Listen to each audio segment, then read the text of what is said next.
Before we begin today's analysis, I want to invite you to subscribe to this channel if you value measured, disciplined financial education. We don't chase headlines, we don't sell hype. We focus on helping you build knowledge, strengthen your decision-making, and navigate markets with clarity. If that approach resonates with you, please take a moment to subscribe. Your support allows us to continue delivering thoughtful content that respects your intelligence and your capital. Now, let's talk about what's coming on February 27th and why you need to understand it. 10 days from now, a specific deadline arrives in the silver market that has the potential to create significant disruption. February 27th represents more than just a date on the calendar. It marks a contractual convergence point, a moment when financial obligations, physical delivery requirements, and market positioning collide. What happens when paper contracts meet physical reality? What occurs when promises made months ago must suddenly be fulfilled in a market that may not have adequate supply? These aren't hypothetical questions. They're the foundation of what we're about to examine. You don't need to be a silver investor to care about this. The ripple effects of commodity market stress touch currency markets, equity valuations, and the broader financial system you operate within every single day.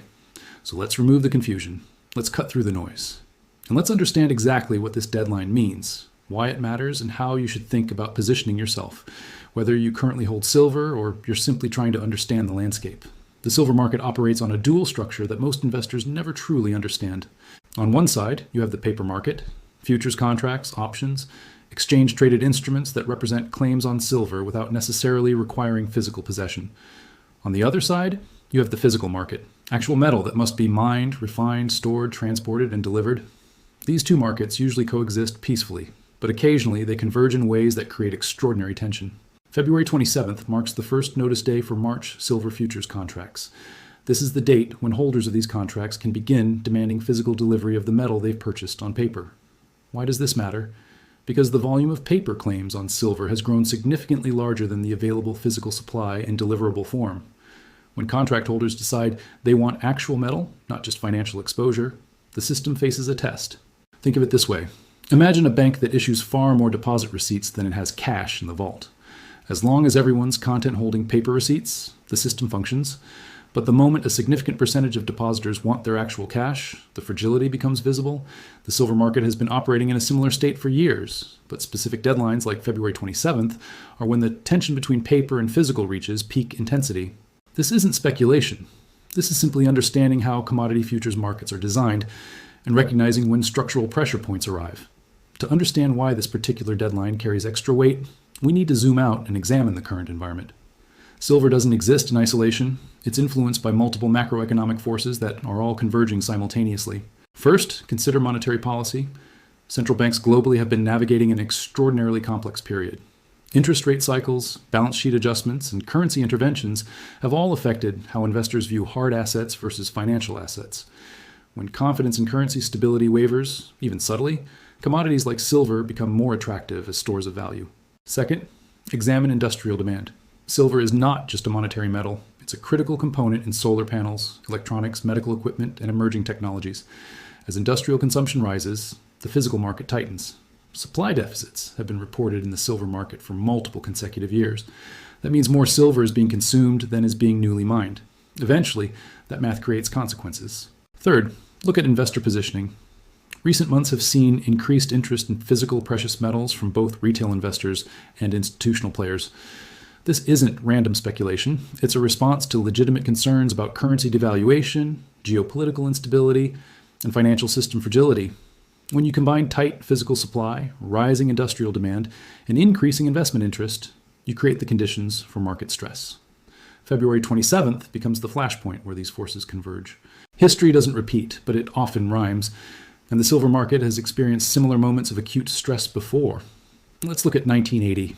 Silver reached extraordinary highs as the Hunt brothers attempted to corner the physical market. The price spike was dramatic, but the subsequent collapse was devastating for those who entered at the peak. The lesson? Understanding the difference between sustainable price movements driven by fundamental supply-demand dynamics and unsustainable spikes driven by speculation or manipulation. Fast forward to 2011. Silver reached nearly $50 per ounce during a period of extreme monetary uncertainty following the financial crisis. Again, the move was sharp, and again, the reversal was brutal for late entrants. What's different about the current setup? This time, the supply deficit is structural, not temporary. This time, industrial demand is growing, not speculative. This time, the monetary environment is characterized by persistent inflation concerns, not a one-time crisis response. We also have precedent in other commodity markets. In 2021, nickel experienced a dramatic short squeeze on the London Metal Exchange when physical delivery demands overwhelmed available supply. Trading was halted, prices became dislocated. The market experienced genuine chaos. Could something similar happen in silver? The structural conditions suggest it's possible. The point isn't to predict chaos. The point is to recognize that when paper markets collide with physical constraints, volatility increases dramatically, and being prepared matters more than being right about the exact timing. Markets are not purely rational machines. They're driven by human psychology, fear, greed, hope, and panic. Understanding the psychology around a deadline like February 27th is just as important as understanding the mechanics. Right now, we're likely in the awareness phase.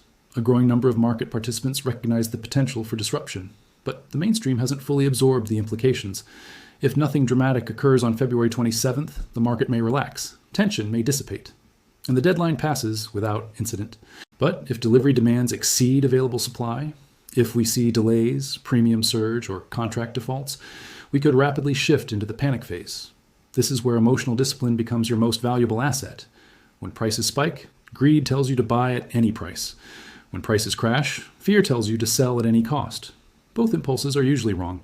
The investors who succeed in volatile markets are those who've thought through their strategy in advance, who understand their risk tolerance, and who refuse to let emotion override their plan.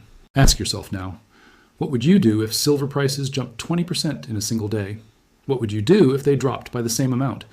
If you don't have clear answers to those questions, you're not prepared for what might come. Market cycles in precious metals tend to be long and volatile. We can experience years of stagnation followed by months of explosive movement. The key is maintaining perspective and discipline through both phases. If you currently hold physical silver or silver-related investments, this deadline presents both opportunity and risk. Let's start with the opportunity. If delivery pressures materialize, if physical premiums expand, if the disconnect between paper and physical becomes undeniable, your holdings could appreciate significantly. But appreciation alone isn't a strategy. You need to know what you're optimizing for. Are you holding silver as a long-term store of value? If so, short-term price movements, even dramatic ones, shouldn't change your fundamental thesis. Your job is to weather volatility without being shaken out of your position. Are you holding silver for shorter-term gains? If so, you need to define your exit criteria now before emotion takes over. What price level would represent a satisfactory return? What circumstances would indicate the trade has run its course? Without clear answers, you'll default to emotional decision-making at the worst possible moment. Let's talk about risk management. If you're heavily concentrated in silver, this deadline increases your portfolio volatility. That's neither good nor bad. It's simply reality. But you need to ensure that potential drawdowns won't force you into panicked selling. Liquidity matters. Physical silver is less liquid than financial instruments. If you need to sell quickly, you may face wider bid-ask spreads or delays in finding buyers. Plan accordingly. Don't over-leverage. If you're using margin, borrowed money, or leveraged instruments to increase your silver exposure, the risk of catastrophic loss increases exponentially during volatile periods. Remember, the goal isn't to maximize potential gains. The goal is to survive volatility with your capital and your emotional stability intact. One more critical point. Avoid the temptation to become dogmatic. Markets change. New information emerges. The ability to adapt your thesis when conditions warrant is a strength, not a weakness. If February 27th passes without incident, that's data. If delivery problems emerge but are quickly resolved, that's also data. Stay flexible. If you don't currently hold silver, but you're considering entering the market, you face a different set of considerations. The first question you must answer, why are you interested in silver right now? If you're responding to headlines, to social media hype, or to fear of missing out, you're operating from the wrong foundation. Those emotional drivers lead to poorly timed entries and painful losses. But if you're interested because you've studied the supply-demand fundamentals, because you understand the role of hard assets in a diversified portfolio, and because you're prepared to hold through volatility, then you're thinking correctly. Timing matters, but probably not in the way you think. Many investors wait for confirmation. They want to see prices rising before they buy. But by the time confirmation arrives, the easy gains are often gone, and you're entering at elevated prices with increased risk. Others try to time the perfect bottom, waiting for maximum pessimism and the lowest possible price. But this approach often leaves you sitting on the sidelines while the opportunity passes. The balanced approach? Scale into positions gradually if your analysis supports long-term value. Don't try to buy everything on February 27th or in the immediate aftermath. That's when emotion and volatility are highest. Instead, Consider building a position over weeks or months, reducing the impact of poor timing. Understand the difference between physical silver and paper silver. Physical silver, coins, bars, held in your possession or as secure storage, gives you actual ownership. No counterparty risk, no reliance on financial system stability. But it comes with storage costs, liquidity challenges, and premiums over spot price. Paper silver, ETFs, mining stocks, futures contracts, offers easier trading and lower transaction costs. But you're exposed to counterparty risk, management fees, and the possibility that paper claims won't be fully backed by physical metal. Neither approach is universally superior. Your choice should reflect your goals, your risk tolerance, and your understanding of the trade-offs. If you're new to precious metals entirely, start small. Allocate a modest percentage of your portfolio, enough to benefit if your thesis proves correct, but not so much that volatility disrupts your financial stability. Education should precede action. If you don't understand how futures contracts work, don't trade silver futures. If you don't know how to evaluate mining companies, don't buy mining stocks. Stay within your circle of competence. Let's get more specific about the mechanics of what could happen starting February 27th. When a futures contract holder issues a delivery notice, the exchange must match them with a seller who can provide physical metal from an approved vault. The COMEX, which is the primary exchange for silver futures in the United States, maintains inventories in registered and eligible categories. Registered silver is available for immediate delivery. Eligible silver is stored in approved vaults, but not necessarily available for delivery. Recent data shows registered silver inventories have been declining, not dramatically, not in a way that guarantees crisis, but enough to indicate that available supply is tighter than in previous years. If delivery demands exceed registered inventories, several things could happen. First, premiums for physical silver could spike. When futures holders can't get delivery at the contract price, they might be willing to pay significant premiums in the cash market. Second, eligible silver might shift to registered status, increasing available supply, but this requires vault holders to make that metal available, which isn't guaranteed. Third, contract holders might accept cash settlement instead of physical delivery. This is common, but if enough holders insist on physical, the system faces stress. Fourth, in extreme scenarios, the exchange might change rules, delay deliveries, or impose position limits. This has happened in other commodity markets when delivery problems emerged.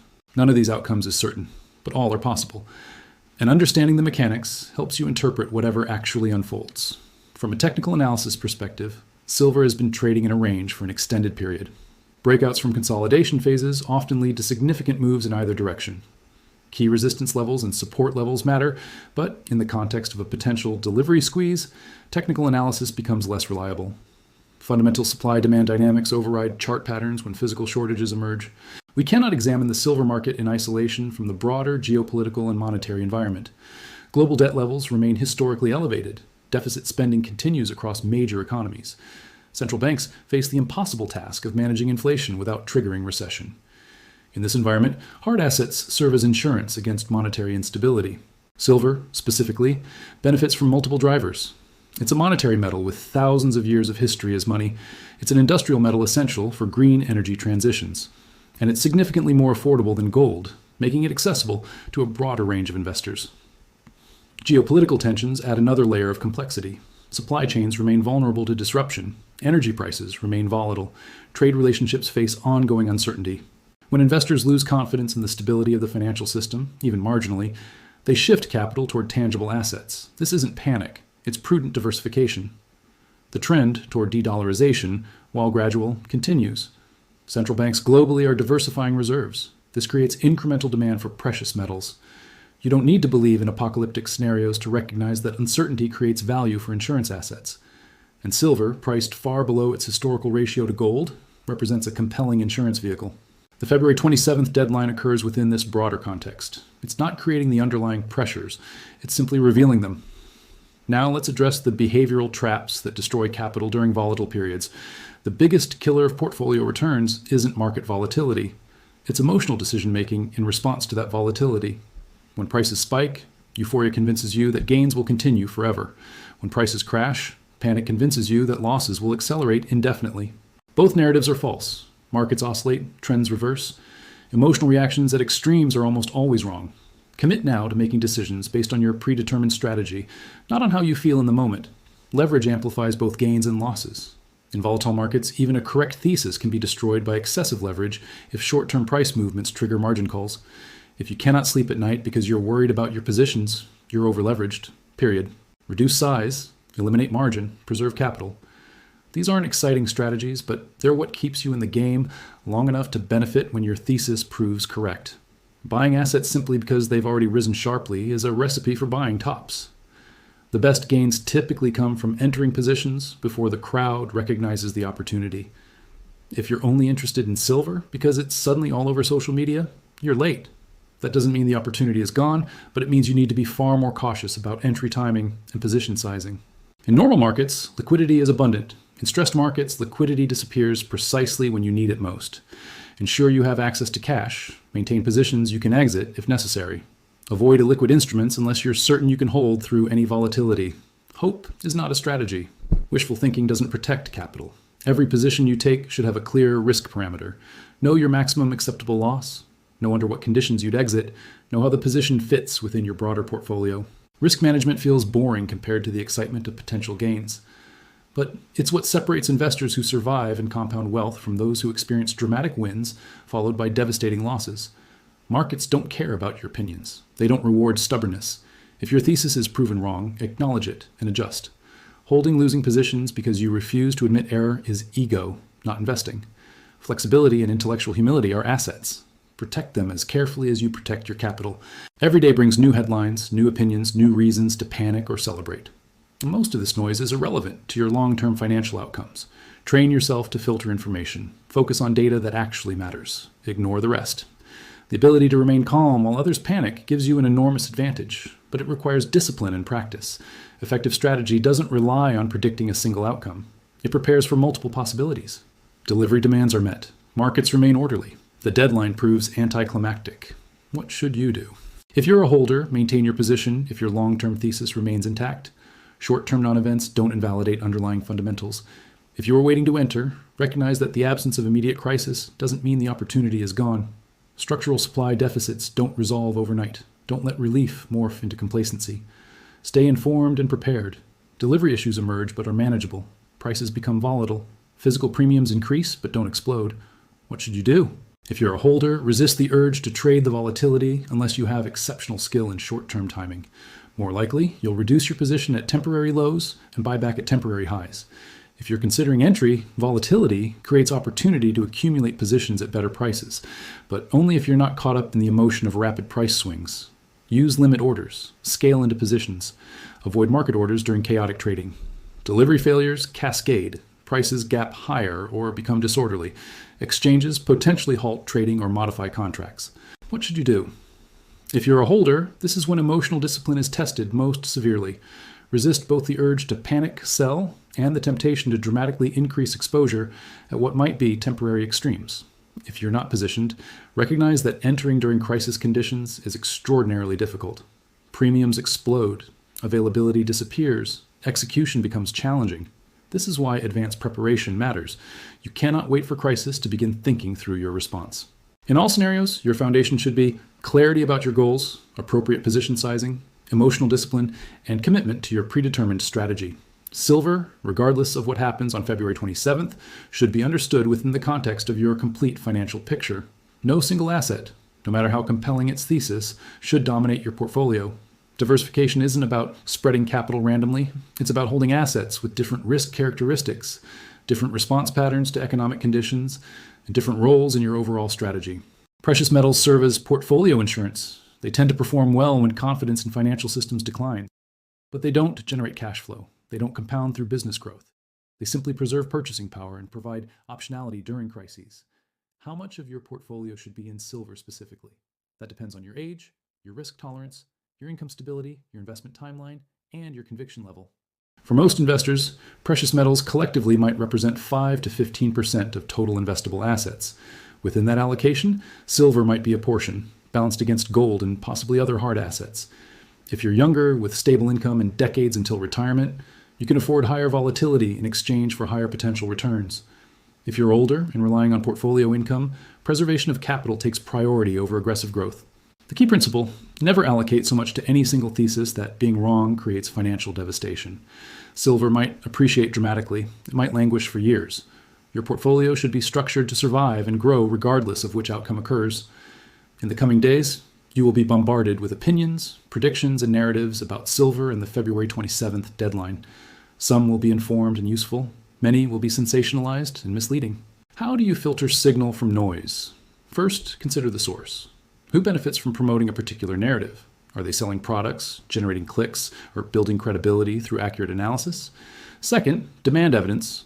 Are claims supported by data, or are they simply assertions repeated loudly? Third, watch for emotional manipulation. Language designed to trigger fear or greed should raise red flags. Legitimate analysis focuses on facts and probabilities, not guaranteed outcomes. Fourth, seek out thoughtful contrarian perspectives. The strongest conviction comes from understanding both sides of an argument and concluding which is more compelling. Fifth, separate entertainment from education. Much financial media exists to capture attention, not to inform decision-making.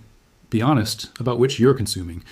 Your responsibility is to become an informed participant, not a passive consumer, of whatever narrative is most emotionally compelling.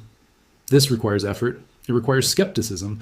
It requires intellectual humility to acknowledge what you don't know. But this effort is the price of competent investing. There are no shortcuts. Regardless of what happens on this specific deadline, the underlying dynamics in precious metals markets will continue evolving. Supply deficits don't resolve quickly. Mining projects take years to develop. Industrial demand continues growing, particularly as green energy adoption accelerates. Monetary uncertainty isn't going away. The structural problems in government finances and currency systems, and debt levels, these pressures remain regardless of any single market event.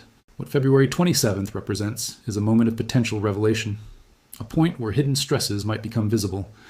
But whether that revelation occurs now or later doesn't change the fundamental trajectory. For long-term investors, this means maintaining perspective. The multi-year trend in precious metals is driven by forces far larger than any single delivery deadline. For shorter-term traders, this means understanding that volatility creates opportunity, but only if you have the skill and discipline to manage it without being destroyed by it. Think of February 27th as a stress test. It will reveal information about market structures, about supply availability, about investor behavior. That information will be valuable, regardless of whether it triggers immediate crisis or simply provides data points for future analysis. Your focus should extend beyond this single date. What matters is building a coherent framework for understanding commodity markets, precious metals specifically, and how they fit within your broader financial strategy. The deadline is coming. But your investing journey extends for years or decades beyond it. Never lose sight of that longer time frame. Patience is the most undervalued asset in investing. Markets reward those who can wait, who can hold positions through uncomfortable volatility, who can resist the temptation to constantly adjust and trade and react. The investors who accumulate meaningful wealth aren't those with the best timing or the most sophisticated strategies. They're those with the temperament to stick with sound approaches long enough for compound effects to work. In precious metals specifically, patience is even more critical because these assets can remain dormant for extended periods before experiencing rapid revaluation. You might hold silver for years with minimal price movement. Then, in a matter of months or even weeks, the entire move occurs. If you abandon the position during the dormant period, you miss the payoff when it finally arrives. This is why conviction matters. You need to understand why you own what you own well enough to maintain positions when they're unpopular, uncomfortable, or apparently not working. But conviction without flexibility becomes stubbornness. The balance is, commit to your strategy, but remain open to new information that might genuinely change your assessment. February 27th might be the catalyst that accelerates silver's revaluation. Or it might be another checkpoint on a longer journey. Your job isn't to know which in advance. Your job is to be positioned appropriately for whichever outcome occurs. And that positioning requires patience. We've covered substantial ground. Let's synthesize what matters most. February 27th represents a structural pressure point in the silver market where paper contracts meet physical delivery requirements. The outcome is uncertain, but the potential for disruption is real. Your response should be grounded in strategy, not emotion.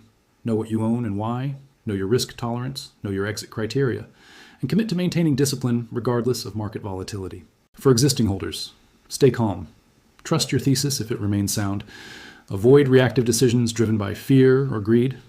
For potential investors, don't chase, don't panic. Build positions thoughtfully if your analysis supports long-term value. For everyone, learn from whatever unfolds. Markets provide constant education to those willing to observe without immediately needing to act. Remember that successful investing isn't about being right on every trade or prediction. It's about managing risk intelligently, maintaining emotional stability, and preserving capital long enough to benefit from sound long-term positioning. The silver market will experience volatility. Precious metals always do. Your goal isn't to avoid volatility, it's to maintain the discipline and perspective to navigate it without making destructive mistakes. 10 days remain until February 27th. Use this time not for panic or excessive excitement, but for thoughtful preparation. Review your positions, clarify your strategy, ensure you can execute your plan regardless of which scenario unfolds. And most importantly, remember that your financial well-being is built over years and decades, not determined by any single market event. February 27th is one data point in a much longer story. Stay focused on the bigger picture. Stay disciplined in your approach.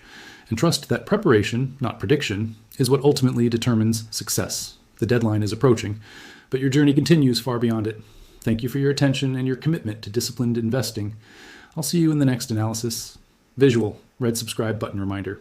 If you found this analysis valuable, please subscribe for more thoughtful, grounded financial content. We're here to help you navigate markets with clarity and confidence.